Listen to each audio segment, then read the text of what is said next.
This sign is known all over the world as the hazard symbol for radioactivity. The radiation emitted from a radioactive source is invisible, but a Geiger-Müller tube attached to a counter can detect its presence.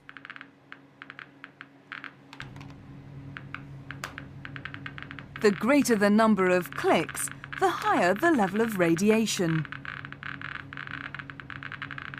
Remove the radioactive source and the count falls, but it doesn't drop to zero. Wherever you are, there's always a low level of so-called background radiation. Whether you're out in the street, in the middle of the countryside, even inside your home, a Geiger counter continues to detect low levels of background radiation. That's because all sorts of materials are naturally radioactive. This rock contains the element uranium.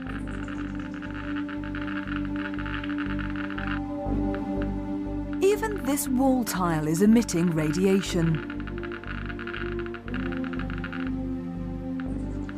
And just listen to this old watch.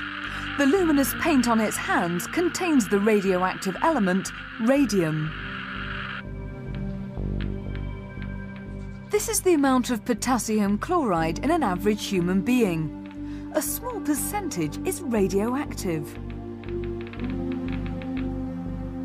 Cosmic rays reaching us from outer space also contribute to the general level of background radiation. To understand what radiation is, you have to go back to the basic structure of an atom. All atoms have a nucleus made of neutrons and protons.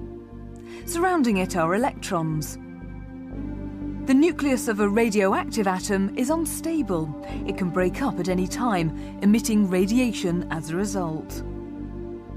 But because we can't see nuclear radiation, it was only discovered just over 100 years ago.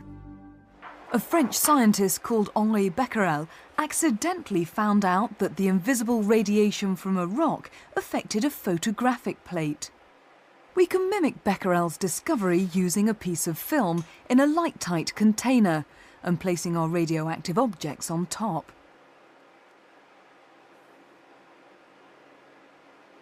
Once the photographic film has been developed, you can see the marks the radioactivity has left behind.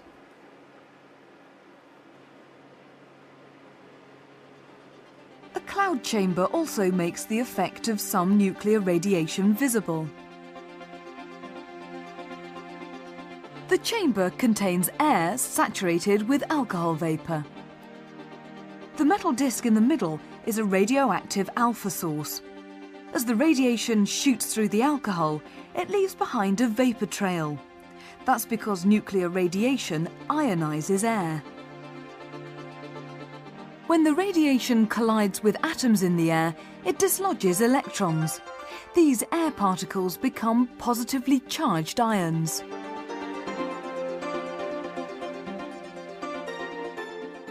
As the radiation passes through the air in the chamber, it leaves a trail of positive ions behind. The surrounding alcohol molecules condense on these ions to form a trail of tiny droplets. In this way, the path taken by the radiation becomes visible.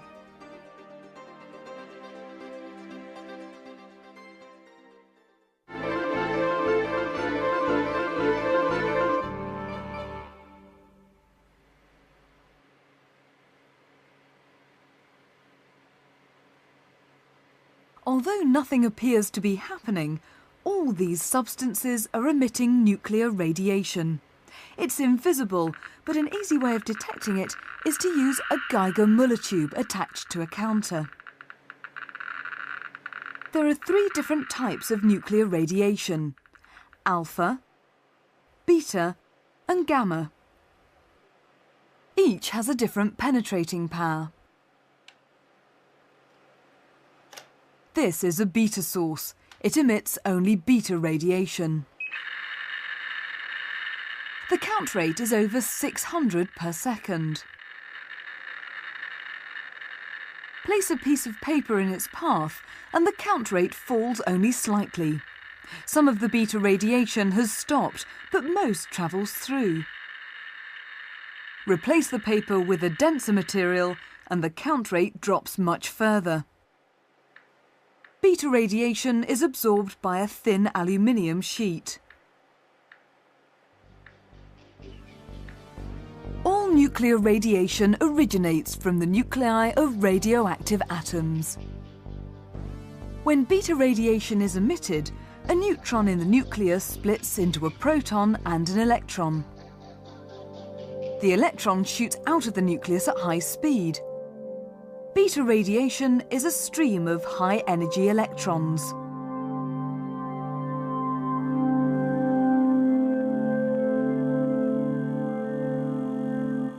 This electric arc is also a stream of electrons. See what happens when a magnet is placed nearby. Because electrons are charged, their path can be deflected by a magnetic field. The same would happen with beta radiation.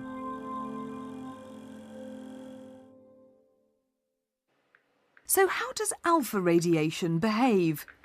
This is an alpha source.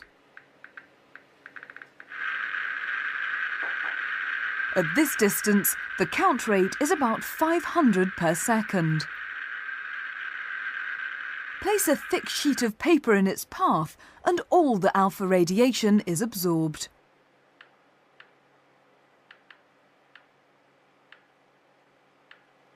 When a radioactive atom emits alpha radiation, it loses an alpha particle from its nucleus. Each alpha particle is made of 2 protons and 2 neutrons.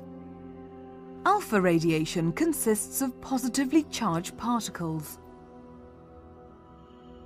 How would you expect it to behave in a magnetic field?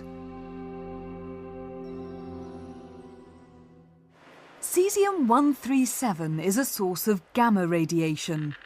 At this distance, the count rate is about 50 per second. Place a piece of paper in its way and nothing happens. A thin sheet of aluminium also has no effect. Gamma radiation is very penetrating. Several pieces of lead are needed to absorb this high-energy radiation.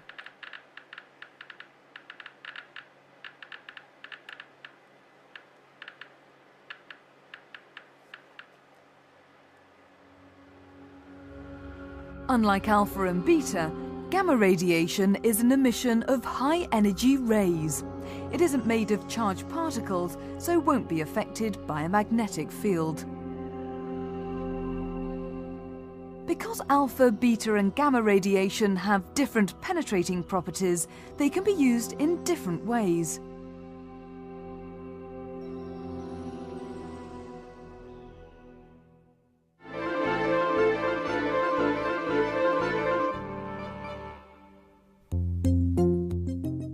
The nuclear medicine department of a hospital uses radioactive materials every day. They're used to help doctors understand what's happening inside people's bodies. First, a radioactive material called a tracer is prepared in a specially protected area. It's designed to accumulate in a certain part of the body. This syringe contains a tracer called technetium-99M. It emits gamma radiation and is one of the most commonly used radioactive materials in nuclear medicine. Once the tracer is ready, it's injected into the patient. In just a few minutes, it'll accumulate in the target organ, in this case, the kidneys.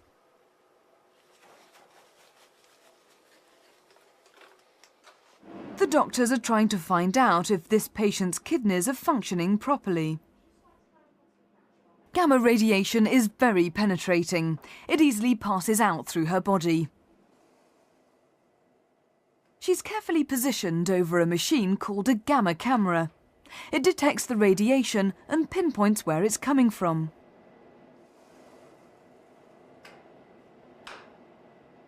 A series of images are collected at regular intervals.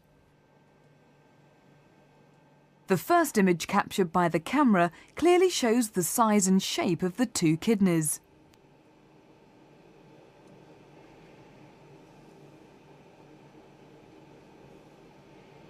Now watch what happens over the next 15 minutes. The radioactivity in the kidney on the right has almost disappeared. This kidney has quickly got rid of the tracer, but there's still a high level of radiation being emitted from the kidney on the left. There's probably a blockage. The left kidney is struggling to get rid of the tracer. But if the radioactive material is inside the patient's body, does this make them radioactive forever? To investigate, a syringe containing a fresh sample of technetium is placed into a radiation detector. At 9 o'clock in the morning, the radioactivity of the sample is 112 million counts per second.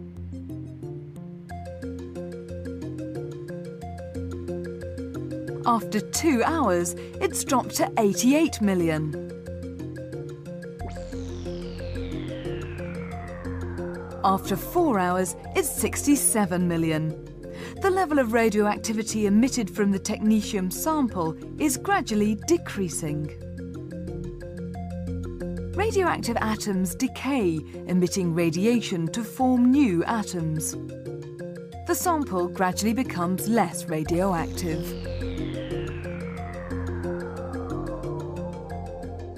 To investigate decay more closely, this is a sample of barium-137M. At time 0, the activity is 40 counts per second. After 2 minutes, it's dropped to 25.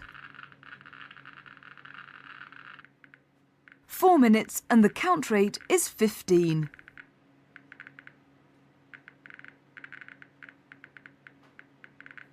After 6 minutes, it's about 7.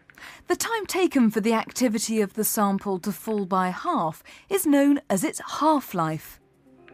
Plotting a graph of count rate against time produces a smooth curve. The activity falls to half its original value in just 2.5 minutes.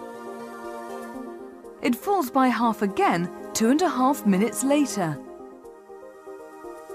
So the half-life of barium-137M must be 2.5 minutes.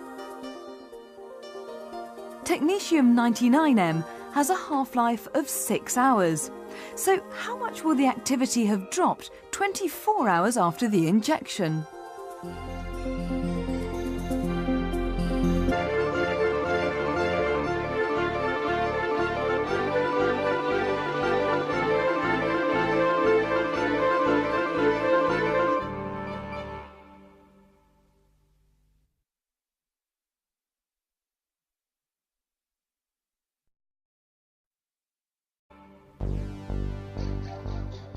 This sign is known all over the world as the hazard symbol for radioactivity.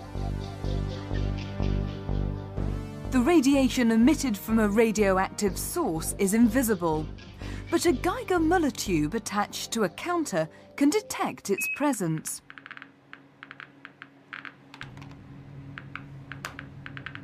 The greater the number of clicks, the higher the level of radiation.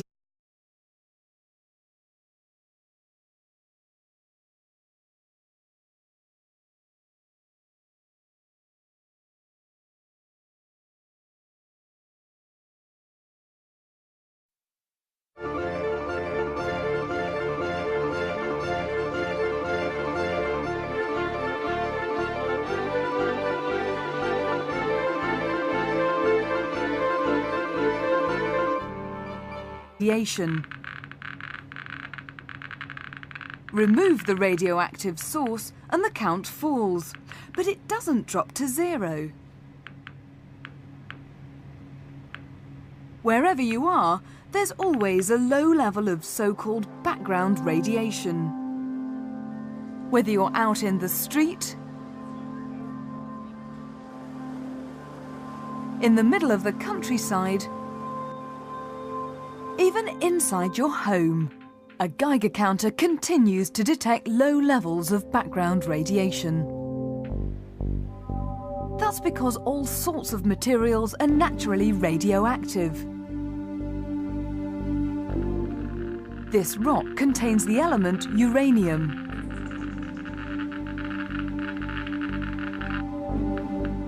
Even this wall tile is emitting radiation. And just listen to this old watch. The luminous paint on its hands contains the radioactive element radium. This is the amount of potassium chloride in an average human being. A small percentage is radioactive.